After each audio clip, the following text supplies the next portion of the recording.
Hello everyone, it's Karen here from Stampin' with Karen Spreckley. Hope you've had a really lovely weekend and welcome to another week. I've got a little 3D project that I'm going to make for you today. It's a little gift box that's big enough to hold a few little treats, but I've popped a little Yankee Candle Votive candle in there.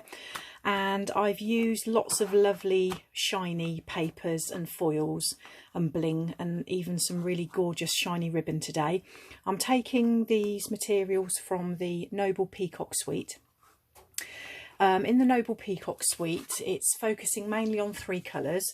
There's Blueberry Bushel and there's foiled designer series paper. There is the Pretty Peacock foiled designer series paper.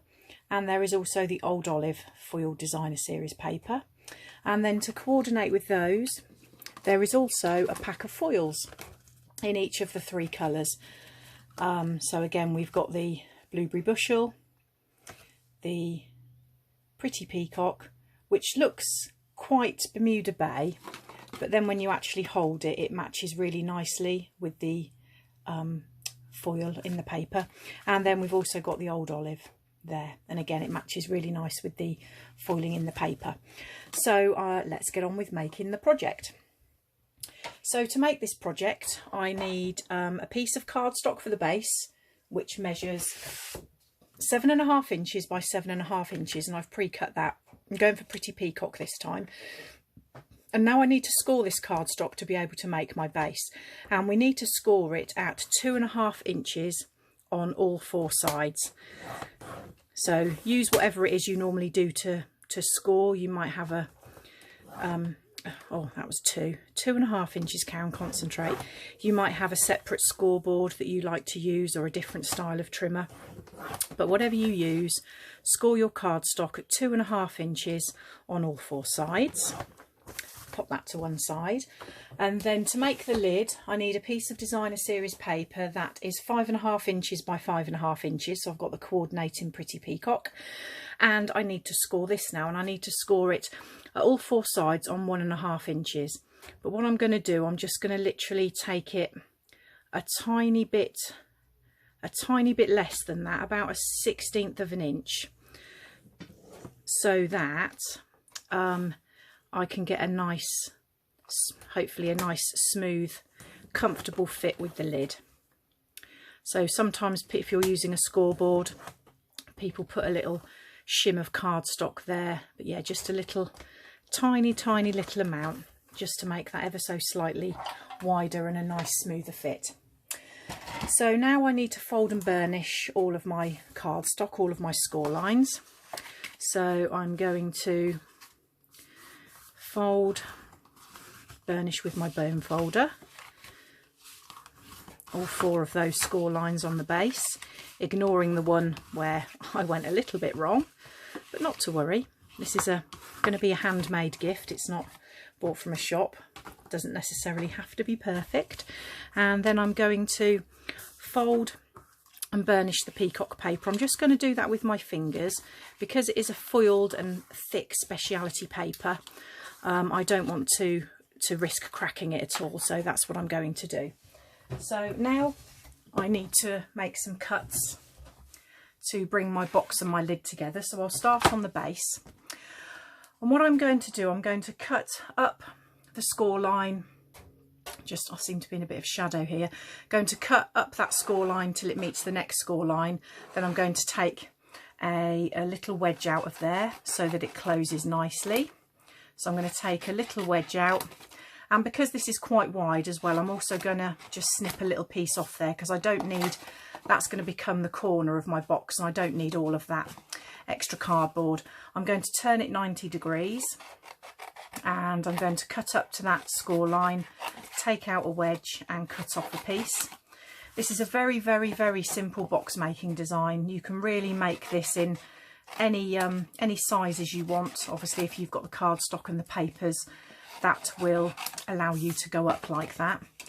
And when I want to work out what size box I want, I basically just measure what it is that I'm trying to fit in the box, and then add on the sides and the top, and once you've done it a few times it becomes really quite straightforward.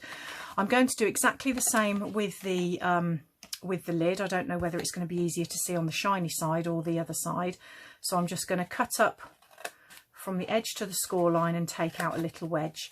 Now, because this is a longer side, I don't need to cut anything off because I'm going to have enough space for it to fit.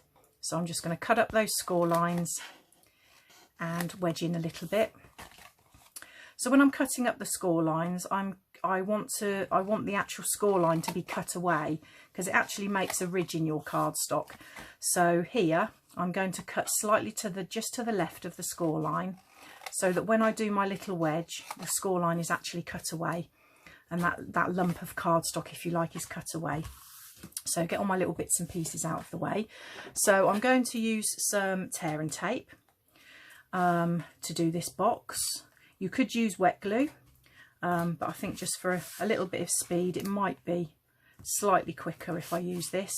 That said, I've got to take all the backing off the tape yet, so it might actually not be that quick at all, but we will give it a go.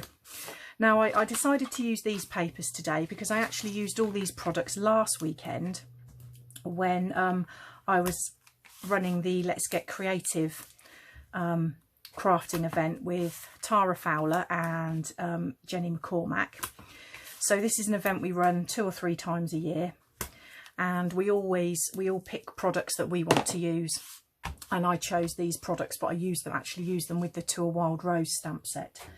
So now rummage for a pokey tool.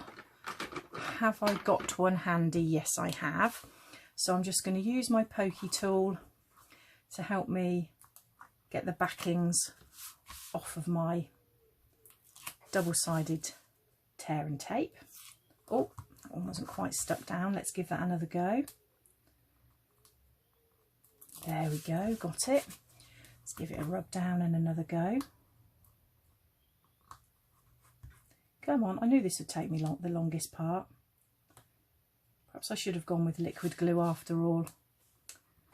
Or maybe just try my, do you know what, I think I may just try my fingernails. So now what I'm going to do is we need to take this edge and match it up with that tight edge there and make a lovely crisp corner. And we need to do that on all 4 sides.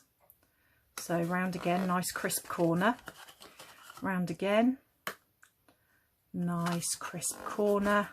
And finally, tuck that last one in and make a nice crisp corner. So that's now made our box base, and basically we need to do the same thing with our lid.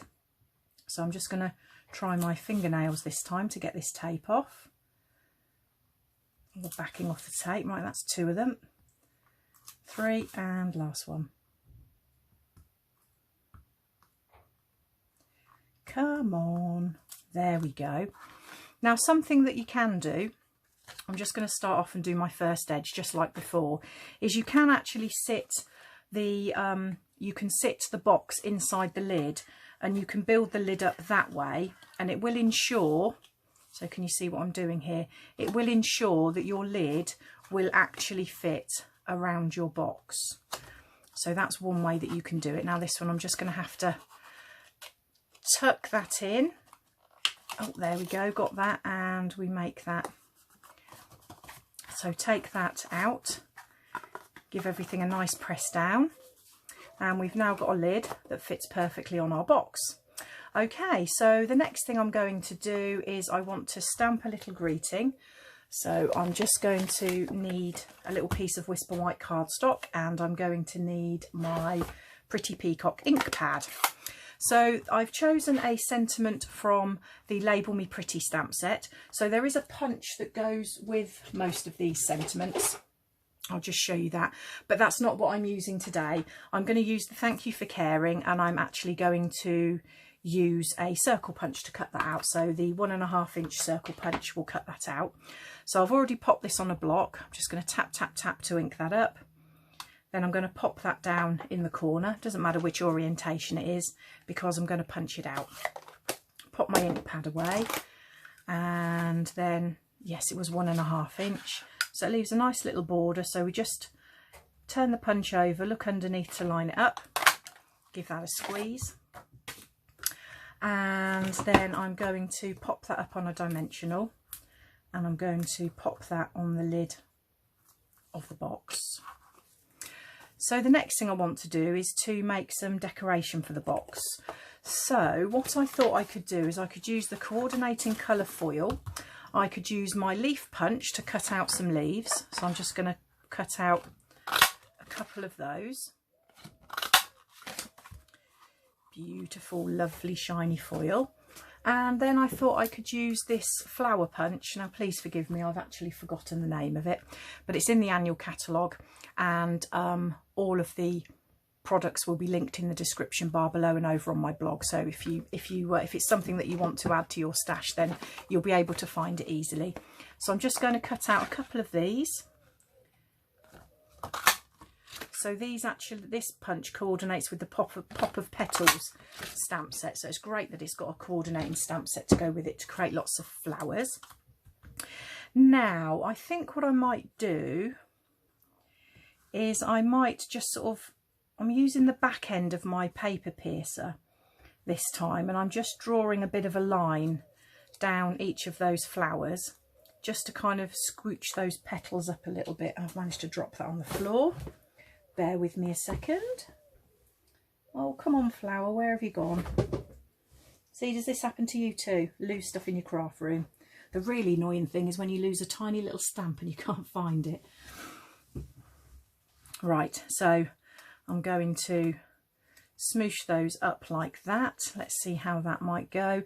And then what I think I might do is I might just curl over, just using the barrel of my pokey tool there. I could have used my bone folder. And then I'm just going to make a bit of a flower with some texture there. I'm going to put a dimensional on the back of each of them.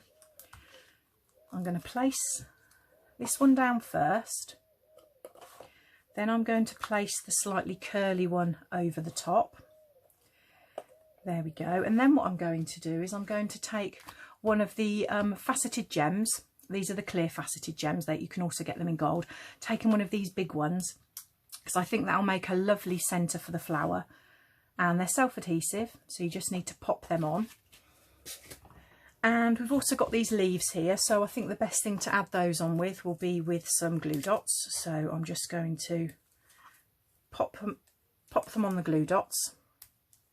Pull off, see I've got the glue stuck on there. Then I'm just going to tuck this right underneath my flower to add a little bit of detail. Pull that one off as well and tuck that right underneath on the other side.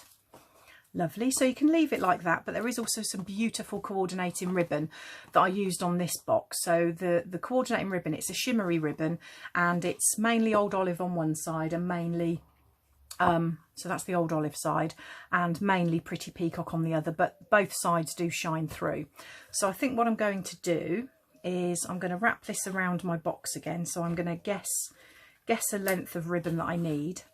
I'm going to tack it down at the back with a glue dot, because I think if I try and tie a bow with this all loose and hanging, I'll get nowhere fast. So I've got my mainly peacock edge showing, and I've just come round to the front now. So I'm just going to tie myself a knot, and then I'm going to attempt to tie a bow. Wish me, oh, and I want to do that the other way round, so that we pull the peacock side through. Oh, there we go. I think I've nailed it. Just going to adjust my loops, trim off my edges. I'll just trim off that edge there because it's got a bit frayed. Lovely. And there is box number 2. So I'll probably go ahead now and make a blueberry bushel one, so I've got one in each colour.